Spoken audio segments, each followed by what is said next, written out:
Hey friends, welcome to today's episode of We Are Marketing Happy, a healthcare marketing podcast.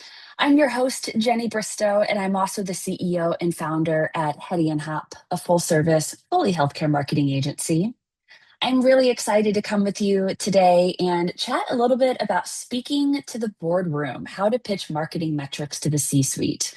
So, we have had lots of conversations with our clients about this over the last couple of months as folks kind of prepared for budgeting conversations or progress update conversations with their board. And one of the things we really enjoy doing at Hedy and Hop is being a true partner to our clients and helping prepare even the content, the slides, making sure they have access to the metrics that they need to be able to justify the progress that they are making with their marketing investment, even outside of what Hedy and Hop, maybe we are their media partner, but perhaps in-house they manage organic or social. We are happy to help them, put together that story about the progress that we're making. And we have seen, time and time again, it's really difficult to make the transition from the marketing metrics that you're used to talking about with your team and with your agency partners to metrics and data points that the C suite care about. So today we're going to talk about exactly that. We're going to talk about the disconnect. We're going to talk about and identify 3 financial metrics that your CFO is actually going to care about. We're going to talk about building the executive ready dashboard.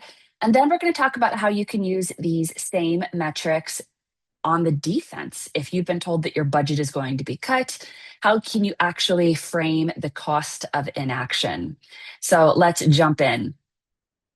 Typically, as marketers, we're always talking about things like, more upstream metrics to be able to understand the reach that a campaign may have. And then, of course, getting down to that cost per lead metric. One of the things that has been very difficult to actually accomplish in healthcare marketing is actually fully understand the revenue that marketing's leads are driving.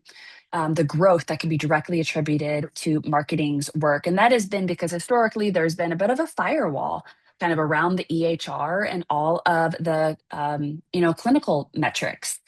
That is shifting rapidly.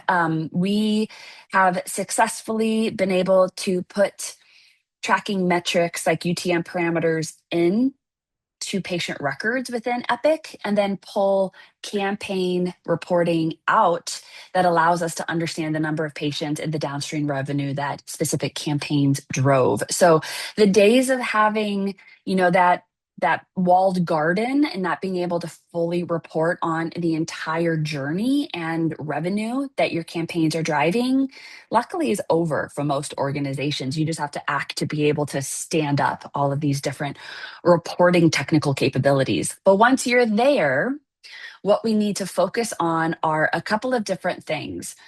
First, really understanding, and instead of talking about cost per lead, reframing it as a patient acquisition cost.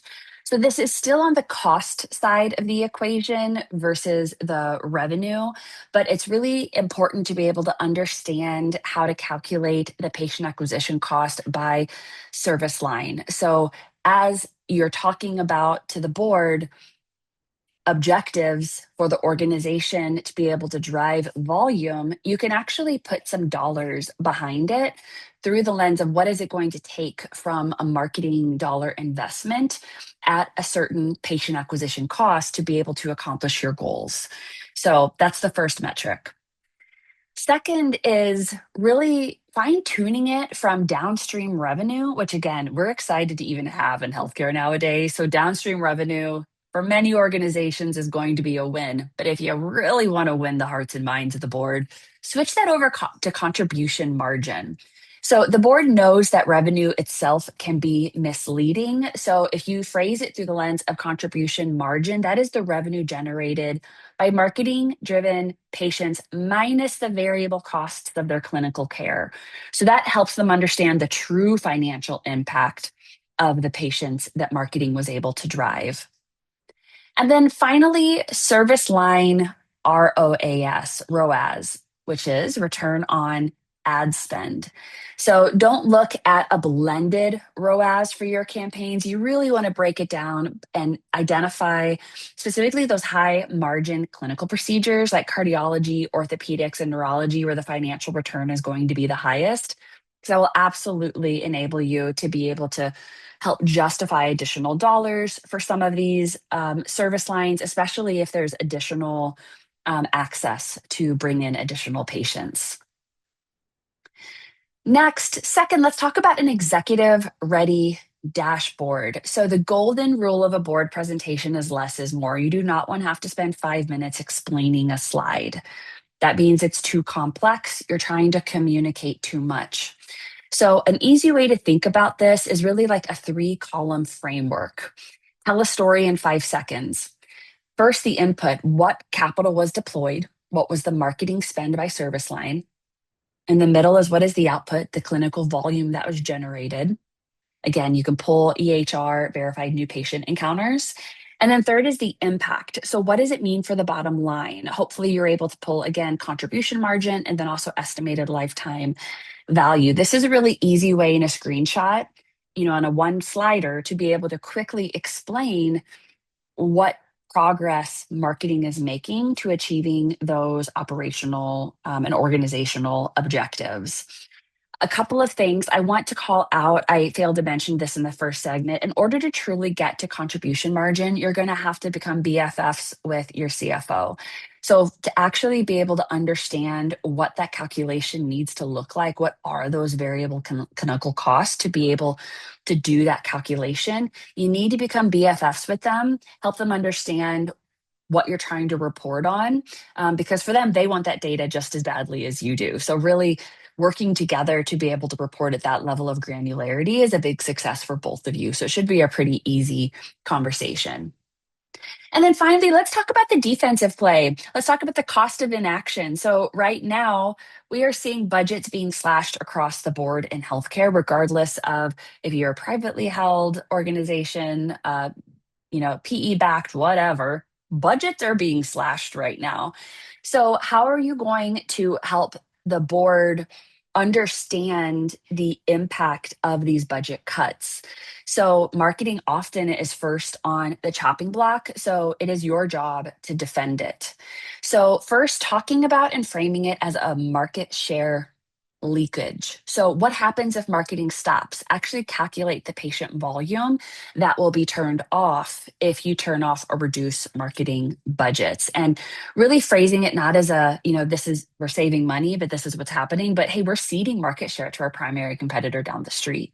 Here are the number of patients that our marketing is absolutely going to no longer be bringing in the door. So big impact there.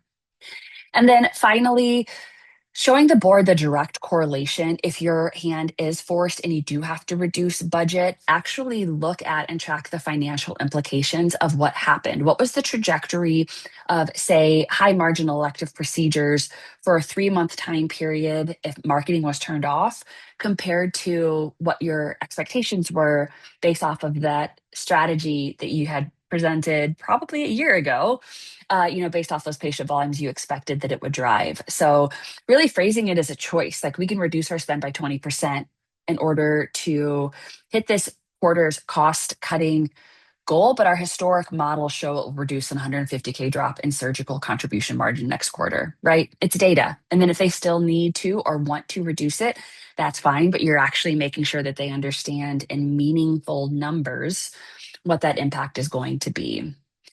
So again, this is a difficult mindset shift for marketers that have reported with different metrics and terminology their entire career, to all of a sudden be talking to a completely different audience that oftentimes doesn't care what the campaign is. They don't care what the creative is. They just want to actually know if it, drove and contributed to growth of the organization. So definitely encourage you to step back, kind of think about the data points that you're using. Think about your analytics tech stack. Do you have the data pipelines in place to even accomplish reporting at this level? If not, give us a call. We'd be happy to help you. But once you have it in place, then actually start reporting on it. And I guarantee your seat at the table will be much more valued by others than when you're simply talking about marketing metrics, which they may consider vanity. So thank you so much for tuning in today. I hope this was a helpful episode. Share this episode. If there is a colleague that you think would find it helpful, please share with them. Please like and subscribe, and we will see you on a future episode of We Are Marketing Happy. Cheers.